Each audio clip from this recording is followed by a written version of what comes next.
민수기 21장 4절로 9절 말씀을 통해서 길로 인해 상한 마음이라는 말씀으로 함께 은혜를 나누도록 하겠습니다. 믿는 자여 어이할고, 좀 전에 우리가 찬양한 것처럼 교회나 아니면 목회자도, 여러분들 믿는 우리 성도님들도 참 이런 질문들이 아마 요즘 내 속에 계속해서 뿌리내릴 겁니다. 내가 믿는 자인데 어떻게 할까? 특별히 이번 한 주간의 뉴스들을 가만히 보면은 저한테 직접적으로 문자나 카톡 오는 부분들도 그렇고요. 계속해서 예배 집회 중단해 주십시오. 시청에서도 오고요. 면사무소에서도 오고요. 그래요. 목회자로서는, 또 당회로서는 나 이 믿는 자인데 예배 드려야 되나 말아야 되나 고민합니다. 어떤 교회들은 절대로 예배 안 드릴 수 없습니다. 드립니다. 그러다가 급박하게 어제 결정을 해서 큰 교회 같은 경우 우리 교단에 큰 교회들은 오늘 드리지 않겠습니다 하는 교회가 몇 개 나타났어요. 또 반면에 오늘 아침에 저희 어머님이 전화가 오셔서 전화를 받았는데, 우리 어머님의 교회는 모든 예배를 다 드리나 봐요. 다 드리는데 마스크 꼭 쓰시고 가세요 했더니 안 써? 왜 안 써요? 마스크 쓰셔야죠. 우리 교회는 안 써. 다 안 써. 이번 주는 모르니까 혹시 나가실 때 가져가셔 쓰고 가시고, 교회 안에서도 다른 사람들이 벗으면 벗고 그렇지 않으면 하지 마세요. 그래서 우리 어머님이 하시는 말씀이, 오늘은 반찬이 더 많대요. 밥도 맛있게 먹고 오후 찬양 예배도 드리고 그런데요. 제가 그 전부터 어떤 말씀을 제가 묵상했냐면은 여호수아 1장 7절에 보면은 여호수아를 선택하실 때 하나님이 그에게 좌로나 우로나 치우치지 말라라고 하는 말씀을 하셨어요. 물론 여기 좌로나 우로나라고 하는 그 기준은 하나님 말씀입니다. 너는 율법을 지키라 그러면서 좌로나 우로나 치우치지 말라 그랬거든요. 율법이 기준인 거예요, 율법이. 근데 여러분들, 삶을 살아가는 일상적인 모습 속에 믿는 자가 어떻게 할까라고 하는 그 상황 속에서 거기에 율법이 어디 있어요? 하나님 말씀이 어디 있어요? 어떤 게 진짜예요? 참 애매모호해요. 알 수 없어요. 그러니까 저는 이렇게 해석을 해봅니다. 이래도 되는 사람들이 있고 저래도 되는 사람이 있다고 한다면, 우리는 그 어느 쪽에든 중심을 두지 않냐고 이럴 수도 있어, 저럴 수도 있어, 뭔가 우유부단한 것 같지만요, 하나님을 믿는 사람들은요 성격이 좀 그래야 돼요. 믿음의 방향이 좀 그래야 돼요. 너무 한쪽으로 치우쳐져서 그러면 안 돼요. 너무 치우쳐져서 그러면 안 돼요. 무슨 소리냐, 예배는 드려야지 믿는 사람들이. 그것도 맞는 말이고요. 많은 영혼들을 향하여서 그곳에 들어가서 복음을 증거하는 자로서 그들을 섬겨야 되는 입장에서 바라보면, 그들에게서 본이 되어주는 삶을 살기 위해서는 때로는 중단하는 것도 맞아요. 그러니까 우리는 중단 안 했다고 중단하는 사람들을 향해서 뭐라고 할 것도 없고요. 우리는 간략하게 오전 예배만 드리고, 지금도 제가 형식을 조금 뺐잖아요. 그랬는데 저희 어머니 같은 교회, 그런 교회는 제가 여러분들이 욕할 필요도 없어요. 늘 언제나 좌로나 우로나 치우치지 않냐고 이럴 수도 있고 저럴 수도 있고, 사람을 보는 관점도 그래요. 내가 생각하는 건 딱 가지고 있으면 이건 진리야. 그걸 누가 진리래요? 자기가 정해놔요. 진리야. 그리고 내 테두리 안에, 내가 생각하는 테두리 안에서 바깥에서 행동하는 사람들은 못된 사람들이고 안 될 사람이고 저주받을 사람이고, 내 테두리 안에 들어와 있는 사람은 좋은 사람이고 믿음이 훌륭한 사람이고, 이거 아니거든요. 사람과의 관계 속에서도 이럴 수도 있고 저럴 수도 있고, 요즘 시대는 참 그런 것 같아요. 믿는 자여 어이할고, 교회나 믿는 사람들이나 여러 가지로 어떻게 해야 될지 모르는 상황 속에서 중요한 것은요, 하나님이 함께 하시는 거예요. 예배를 드려도 죄송하지만 하나님이 함께하는 예배를 드리는 사람이 있고, 예배를 중단해서 가진 않지만 목사님이 교회에서 보내준 그 동영상을 바라보면서 신실하게 예배 드리는 사람들도 있고, 우리 아들이 보내준, 저희 아들 같이 사역하고 있는 교회는 중단을 했어요. 그리고 교역자들과 장로님들, 시부장로님들 부부만 오라 그래가지고 예배를 드리고 그 예배 드리는 시간을 오늘 아침에 바로 띄웠더라고요.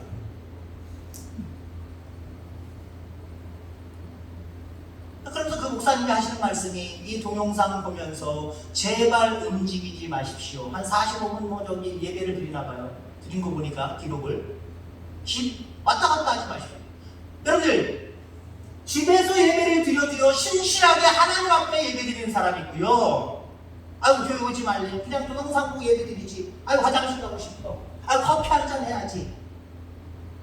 누워있기도 하고 앉아있기도 하고 왔다 갔다 하기도 하고 그러면서 하나님 없는 예배를 드리는 사람들도 있어요. 중요한 것은요 하나님이 함께 하시는 거예요. 우리가 옛날에 저 어렸을 때 책에도 나온 것 같아요. 네덜란드를 배경으로 한 실화는 아니지만 꾸며진 이야기지만 그때에 손가락만한 구멍이 났잖아요. 이 구멍을 어린 그 소년 하나가 막아놨죠. 나중에는 터지지 않도록 그렇게 했다라고 하는 그런 내용의 글을 여러분들 아실 겁니다. 작은 물구멍이지만 신경 안 쓰면 터져버리는 거예요.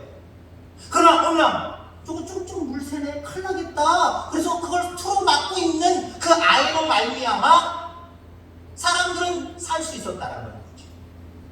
여러분 우리가 그렇습니다. 이 땅에 살아가면서 우리가 생각할 때 이건 정말 엄청난 큰일이야 라고 생각하는 일들에 대해서는요 우리는 기도 많이 해요. 그게 사명이라고 생각하고 열심히 품습니다.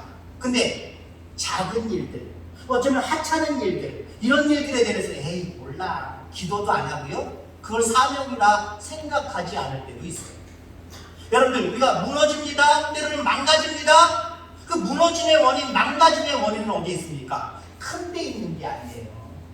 우리의 망가짐, 우리의 쓰러짐은요 어찌는 작은 별것도 아니라고 치부될 수 있는 작은 그 구멍에서부터 그 틈에서부터 시작될 수 있다라고 하는 거예요. 오늘 본문의 말씀을 보면은요 아주 작은 일도 인해서 큰 일을 망치고 있는 이스라엘 백성들의 모습을 바라보게 됩니다. 3절의 말씀해 보니까요 우리 본문 앞부분의 말씀입니다만 여호와께서 이스라엘의 목소리를 들으시고 가나안 사람을 그들의 손에 넘기심에 그들과 그들의 성읍을 다 멸하리라. 그러므로 그곳 이름을 호르마라 하였다. 지금 이스라엘 백성들이 호르마라고 하는 곳에 있는 거거든요. 그들의 목소리를 들어서 기도를 들으셨다는 거예요. 기도를 들으셔서 그것을 점령하게 하셨어요. 가나안 원주민들과 싸워서 이겨서 승리하게 만드셨어요. 그럼 은혜 아닙니까? 감사한 일 아닙니까? 근데 그 다음에 4절 오늘 본문 말씀에 어떤 일이 벌어지냐면 백성이 호르산에서 출발하여 홍해길을 따라 에돔 땅을 우회하려 하였다가 길로 말미암아 백성의 마음이 상하리라. 그들은 그 호르마에서 야 이제 가나안 땅이 동쪽쪽으로 보이고 이제 그 가나안 땅을 점령해가는 과정인데 야 우리가 호르마를 점령을 했어. 야 저 앞으로 지나가면 되겠구나. 저 앞으로 가면 되겠구나. 이렇게 생각했거든요. 근데 하나님이 아니야 그쪽 아니야 또 우회를 시켜버리는 거예요. 또 다른 길로 인도하시는 거예요. 그러니까 이스라엘 백성들이 어떻게 했다고요? 길로 인해 마음이 상했다라고 이야기해요. 길로 인해 마음이 상했다. 여러분들 여기 길이라고 하는 모습을 여러분들의 삶, 인생이라고 한번 생각해 보시기 바랍니다. 후반에 말씀드리겠습니다만 여러분이 생각하는 인생, 여러분이 생각하는 삶의 길 이거 있잖아요. 아 내가 앞으로 살아가면서 이랬으면 좋겠다 라고 하는 그 길이 있어요. 그대로 됩니까? 때로는 하나님이 막으시고 돌려버리세요. 막으시고 돌려버리세요. 돌려버리신다고 여러분들 마음 상하지 마시기를 주의 이름으로 축원합니다. 야 새해를 시작해서 이제 한 달, 두 달 지내는데 야 이게 뭐야 도대체 내 인생 가운데 이 질병이 도대체 뭐야 이게 도대체 왜 질병을 주셔서 세계적으로도 그렇고 우리나라도 왜 어려움 가운데 있게 만드는 거야. 일로 인하여서 또 더 어려움을 겪는 사람들 많잖아요. 흔히 얘기하는 갑이 아닌 을들, 갑이 아닌 을들. 저희 첫째 아들은 아르바이트를 하는데요 3월 중순인가 3월 10며칠 날까지 쉬래요. 쉬래요. 무급입니다. 무급. 무급. 죄송하지만 저는 요즘 유급 휴가를 주고 있습니다. 새벽 예배도 없죠. 수요 예배도 없죠. 근데 때 되면 얼른 주실 거죠, 사람이? 그죠? 장로님들, 때 되면 주실 거죠, 손님 맞죠? 유급 휴가를 맡고 있단 말이에요. 야, 이때 어디 한번 갔다 와볼까? 아니, 갈 수가 없어요. 갈 수가 없어요. 교회를 지켜야지. 이럴 때 기도해야지. 을들은 어때요? 갑이 아닌 을들. 저희 아들 같은 경우 똑같은 경우 많잖아요. 물론 많잖아요. 장사하시는 분들도 마찬가지고요. 얼마나 손해를 보고 있어요. 믿는 사람들 속에 그런 분들도 있을 겁니다. 그럼 어떻게 해요? 왜 하나님 이 길로 인해서 이 길을 이렇게 만드셨습니까? 나는 이거 원치 않는데 왜 인생의 길을, 내 삶의 길을 왜 이쪽으로 인도하셨습니까? 이런 쪽으로 왜 질병 때문에 이렇게 고통만 받게 합니까? 불평하지 마시기 바랍니다. 오늘 찬양했던 것처럼 원망하지 마시기 바랍니다. 두려워도 하지 마시길 바랍니다. 오늘 이스라엘 백성들이 길로 인해서 마음이 상하니까 마음이 상한 걸로 되는 게 아니에요. 마음이 상하면요, 죄송한 표현이지만 뚜껑이 열려요. 에이씨! 그래서 하나님 앞에 불평불만을 털어놓잖아요. 뭐라고 불평을 합니까? 애굽에서는 무엇도 있고 무엇도 있었는데 지금 여기는 아무것도 없다? 라고 이야기를 합니다. 한마디로. 애굽에서 뭐가 있긴 뭐가 있었어요. 근데 애굽에서는 풍족하게 누렸는데, 내가 하나님 없이는 풍족하게 누렸는데 하나님 더 열심히 믿으려고 하니까 아무것도 없다는 거예요. 마치 믿음이 없으면은요, 여러 가지 어려움을 만나고 환난을 당하고 요즘 같은 이런 세상을 만나면은요, 내가 열심히 신앙생활 하는데 왜 나한테 내 인생의 길에 왜 이렇게 어려움을 주십니까? 하고 우리는 불평불만할 수가 있어요. 여러분, 그들이 지금 있는 곳이 호르마입니다. 호르마. 호르마라고 하는 뜻은 봉헌, 완전이라는 거예요. 여러분들, 하나님은 어떤 상황 속에서도 봉헌, 나를 완전히 드리기를 원하세요. 완벽하게 하나님의 사람으로 살아가기를 원하세요. 시련이 와도, 역경이 와도, 힘든 상황이 와도 여러분들 호르마 하시기를 주 이름으로 축원합니다. 여러분 자신을 드리세요. 내 삶을 드리세요. 어떤 환경이 내 앞을 가로막고 내 길로 인해서 상한 마음을 갖게 하더라도 상한 마음 갖지 마시고요, 온전히 나를 드리는, 봉헌하는 그런 믿음을 소유하는 저와 여러분들 되기를 주 이름으로 축원합니다. 하나님 그러기를 원하셨어요. 그들의 목소리를 듣고 응답해 주시고 은혜 베푸시는 그 하나님 앞에 온전하게 자기 자신들을 드리기를 원했어요. 근데 그들은 그렇지 않았습니다. 길로 인해서 마음이 상하니까 불평불만을 합니다. 하나님 가만히 내버려 두시지 않으시고 하나님 불뱀을 보내셨어요. 그들을 물게 했습니다. 그래서 이 불뱀은요, 불뱀이라는 이유가 얼룩덜룩하다 그래서 당시에 그 사막지대에 살고 있는 뱀들인데요, 얼룩덜룩하다 그래서 불뱀이라고 하는 명칭이 있는 겁니다. 이 불뱀에 물리면요, 독이 워낙 세기 때문에 그 죽는 율이 한 30분도 안 돼서 독이 퍼져서 죽는다고 합니다. 그러니까 사람들이 많이 죽어가는 거예요. 아주 작은 감정 때문에 그래요. 길로 인해 상한 마음 때문에 그런 어려움들을 만나고 있다라고 하는 거죠. 사실 이스라엘 백성들은 이 길 때문에 마음이 상할 이유가 하나도 없었습니다. 왜냐하면 이제 그 40년 동안 유랑했지만 하나님의 은혜 가운데 늘 이겨내고 살아가고 있었어요. 여러분 그렇습니다. 모든 시련과 역경과 그 어떤 질병일지라도 이겨낼 줄 믿습니다. 광야에는 그럴 수밖에 없는 거예요. 그러나 하나님이 함께 하시면 이겨내는 거예요. 반드시 끝나는 거예요. 근데 그 전에 우리가 지레 겁먹고 마음이 상해서 이 길은 아닌데 이렇게 하면 하나님 안 되시는데 라고 하면서 마음 상하고 하나님 앞에 나를 온전히 드리는 것이 아니라 불평불만을 드리는 저와 여러분들 되지 않게 되기를 주의 이름으로 축원합니다. 40년에 비하면 지금 돌아가는 거는 40년이 아니에요. 며칠 내지는 몇 주, 몇 달도 안 될 거예요. 돌아간다고 하더라도.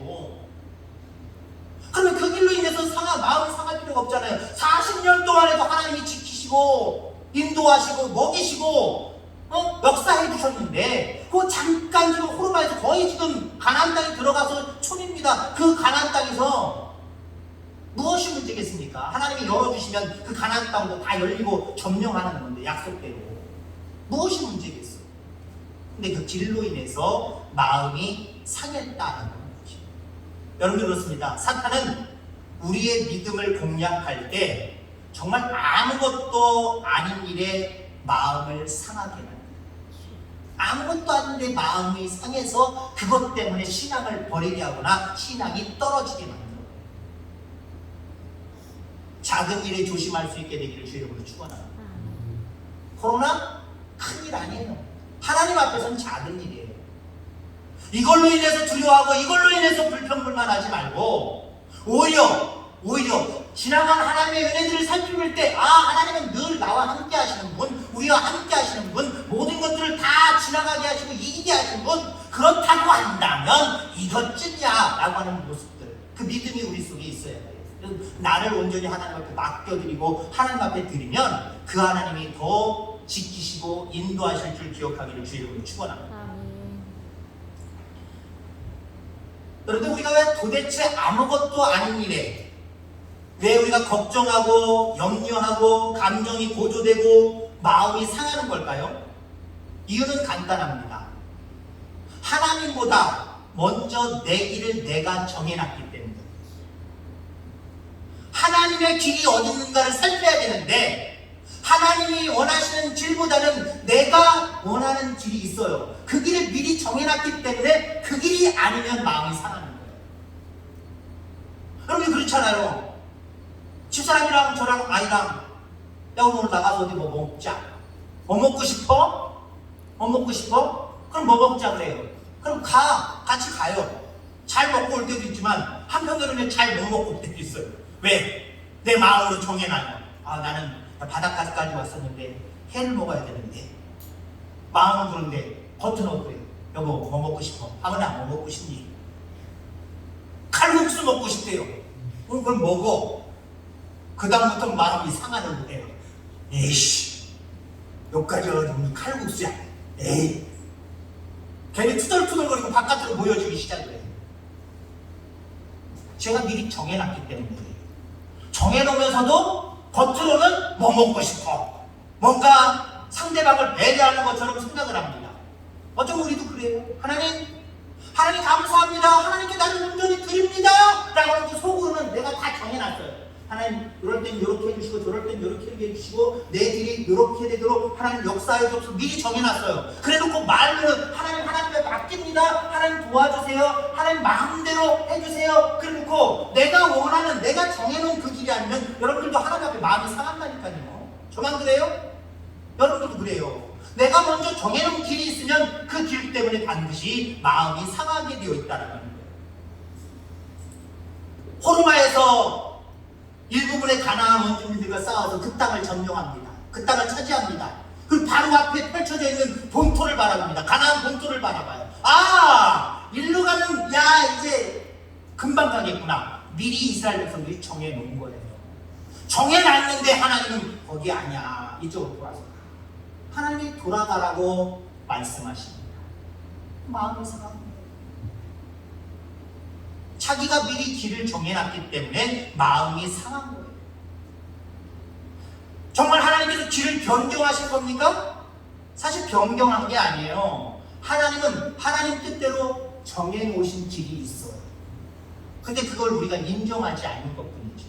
하나님이 변경하셨다. 아니요. 내가 정해놨기 때문에 변경한 것처럼 보이는 거지만 하나님은 우리를 향해서 다 계획이 있으신 하나님이심을 분명히 기억하시길 주의 이름으로 축원합니다. 모든 일에는 하나님의 섭리가 있어요. 이유 없는 어떤 일들이 없어요. 반드시 이유가 있어요. 이런 어떤 어려운 상황도 하나님 우리에게 원하시는 이유가 다 있음을 기억하시기 바랍니다. 누구나 이런 상황들은 원치 않을 거예요. 이걸로 인해서 믿음의 사람들은 마음 상할 필요가 없어요. 도대체 여기에 하나님의 뜻이 어디에 있는가? 하나님이 나와 관계없이 하나님이 정하신 길이 무엇인가? 그걸 받아들일 줄 알고요. 그 길을 기대하면서 지금의 모든 상황들 불평 불만 없이 온전히 나를 맡기고 드리고 나아가는 믿음이 필요하다는 거예요. 그렇게 살아갈 수 있는 저와 여러분들 다 되기를 주의 이름으로 축원합니다.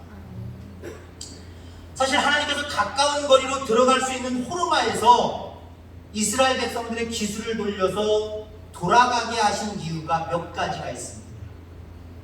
그 몇 가지를 살펴보면요, 첫째는요, 그것은 정탐꾼, 40년 전에 정탐꾼을 보냈던 가데스 바네아에서 가까운 곳입니다. 12명의 정탐꾼 보내놓고 10명의 정탐꾼이 하나님 말씀과 관계없는 자기들 욕심의 말을 하고 자기들 상황에 판단하는 그런 어떤 판단을 따르고 이스라엘 백성들이 그 뜻을 따랐잖아요. 결국 40년 동안 방황하게 되는 모습을 바라보게 되죠. 그 실패의 자리에 하나님은 이스라엘 백성들이 다시 지나가기를 원하시지 않아요. 여러분들 그렇습니다. 하나님 말씀 없이 내 뜻대로 살아가면서 실패했었던 경험들 다 있으실 겁니다. 하나님 그걸 반복하기를 원하시지 않습니다.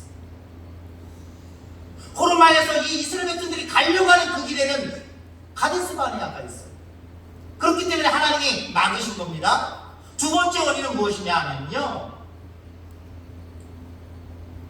그쪽으로 가면 거인 족속인 아낙 자손 블레셋 족속이 있는 땅입니다. 강력한 블레셋이 있는 땅이에요. 이제 차후에 말씀드리겠습니다만은 또 세 번째 이유는 무엇이냐면은 그곳으로 가면 하나님이 말씀하시는 쪽으로 말씀드린 것이 아니라 그들이 정한 곳으로 가면 예루살렘이 있어요. 예루살렘이 뭐가 어때서요? 요새입니다. 함락하기 대단히 힘든 곳이고요. 실질적으로 이스라엘 백성들이 가나안 땅을 점령하는 과정 속에서도요, 그 예루살렘 쉽게 점령하지 못했어요. 나중에 훨씬 많은 세월이 지난 다음에 겨우겨우 그 땅을 점령을 했어요. 자, 그러면 세 가지 이유가 안 돼요. 왜요? 이유가 안 될까요? 하나님이 능력이 없으셔? 가데스 바네아 지나가면 어때? 새 마음을 주셔가지고 옛날에 실패의 경험을 다시 하지 않냐고 앞으로 전진하면 되는 거지? 블레셋이 주시면 뭐 어때? 하나님 능력 주시면 이기고 나아가는 거지. 암만 강력하더라도. 예루살렘 노세고 난공불락에도 어때? 하나님이 능력 주시면 그거 점령할 수 있는 거지. 맞습니다. 하나님이 함께 하시면 점령할 수 있어요. 하나님이 함께 하시면 그 어떤 것도 문제되지 않아요. 근데 다만 하나님이 왜 그렇게 하시느냐, 그들의 믿음이 문제가 돼요. 그들의 믿음. 생각해 보세요. 진로 인해서 마음이 상할 정도의 믿음을 가진 백성이라는 거 하나님 미리 아셨을까 안 아셨을까요? 미리 아시는 거예요. 여러분 그렇습니다. 믿음 있는 사람은요, 이러한 어떤 어려움이 있는 상황이라고 할지라도 진로 인해서 마음이 상할 수 있는 상황 가운데 있을지라도요, 그들은 두려워하거나 걱정하거나 염려하거나 그 길로 인해서 마음이 상해서 하나님 원망하지 않아요. 오히려 하나님의 뜻이 계시겠지. 그리고요, 하나님께 온전히 모든 상황을 하나님께 맡겨버려요. 하나님 도와주세요. 하나님 함께 해주세요. 하나님 모든 것들이 지나갈 때까지. 그리고 하나님이 이래서 우리 가운데 이런 시련을 주셨구나, 지나가면 알거든요. 그걸 깨달을 때까지 하나님 함께 하여 주옵소서. 이렇게 믿음을 가지고 하나님 앞에 내려놓게 되어 있어요. 근데 믿음 없는 사람들은 이게 웬일이래, 이게 웬일이래. 도대체 믿는 우리들에게 내가 더 열심히 기도하고 더 신앙생활 하려고 하는데 왜 나에게 이런 일들이? 라고 하면서 그 길로 인해서 마음이 상해 거예요. 문제는 믿음입니다. 문제는 믿음. 적어도 우리가 분명한 것은요, 이러한 상황 속에서 하나님은 믿음을 이미 테스트하고 계시고 이미 알고 계시다. 이러한 상황일 때 여러분들 비록 교회에 나오는 횟수는 적지만 여러분의 믿음의 온도는 떨어지면 안 돼요. 믿음의 그 급수는 자꾸 떨어지면 안 돼요. 오히려 더 그 급수가 올라가길 바라고 그 믿음의 온도가 더 뜨거워지기를 주의 이름으로 축원합니다. 비록 교회에 자주 나오지는 못하지만 이 일이 지나가도 자주 나오지 말라는 거 아니에요? 나는 나 혼자 신앙생활 잘할 수 있어, 집에서 신앙생활 하지 말고. 지금은 때가 그런 때이니까 지금은 자주 나올 수 없지만 여러분의 믿음의 그 질량, 믿음의 뜨거움, 믿음의 그 급수는 떨어지면 안 된다는 거예요. 오히려 더 뜨거워지시길 바랍니다. 더 급수가 올라가시길 바랍니다. 그 질량이 더욱더 무거워지게 되기를 주의 이름으로 축원합니다. 생각해보세요. 이스라엘 백성들 40년 동안 지금 이 이들이 있는 이곳에 도착하기 전까지 40년 세월 동안 그들은요 하나님 없이 살았어요. 하나님 없이 살았어요. 그러면 하나님 어떻게 하셨습니까? 하나님 없이 사는 이스라엘 백성들과 함께 해주셨어요. 이게 하나님의 사랑입니다. 이게 하나님의 사랑이에요. 우리는 어쩌면 날마다 길로 인해서 마음이 상하고 하나님을 원망하고 하나님 없는 인생을 살아가도요 하나님은 자꾸 내 옆에 들러붙으세요. 그렇잖아요. 여러분들 보세요. 하나님의 사랑, 그래서 하나님의 사랑이에요. 그런데 여러분들도 적극적으로 그 하나님을 향해서 그 하나님을 의지하는 믿음이 여러분들 가운데 있게 되기를 주 여러분들 축원합니다. 절대 길로 인해서 상하지 마시고요. 어떤 일들 도전했다가 도전이 실패로 돌아갔어요. 길로 인해 상해지는 상황이잖아요. 그것 때문에 여러분 하나님 멀리하지 마시기 바랍니다. 반드시 뜻이 계셔요. 요셉 보세요. 요셉 형들에 의해서 죽음의 위기를 넘기고 애국으로 팔려갑니다. 이게 뭐예요 도대체? 하나님이 꿈을 주셨던 사람인데. 근데 나중에 요셉이 고백하는 거 보세요. 그는 길로 인해서 정말 그 인생을 17세 정도, 15세 정도 이때 팔려가서 30살에 애굽의 총리가 되고 7년 풍년, 7년 충년, 그러니까 37, 8, 9, 40 요때쯤이에요. 요때쯤 형들을 본 거예요. 형들한테 뭐라고 얘기해? 자기를 팔아먹고 죽이려고 하고 팔아먹었던 형들을 향해서 뭐라고 얘기해? 두려워하지 말고 염려하지 말고 하나님의 섭리는 다 이런 거라고. 하나님께서 미리 이 상황을 예비하셔서 나를 팔게, 형들에게 팔게 하셔서 이 상황을 만드신 거라고. 그래요. 여러분들 세월이 지나가면요 하나님이 왜 내가 생각했던 그 길이 아닌 다른 길로 인도하셨나? 그거 반드시 알게 될 거예요.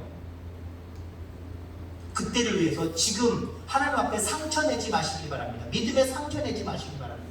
길로 인해서 원망하고 불평하지 마시고요. 오히려 이러할 때일수록 더욱더 나를 온전히 하나님 앞에 드리자, 봉헌하자 라고 하는 믿음을 가지고 온전히 나를, 여러분들 가정을, 여러분들 자녀들을 하나님 앞에 맡기시기 바랍니다.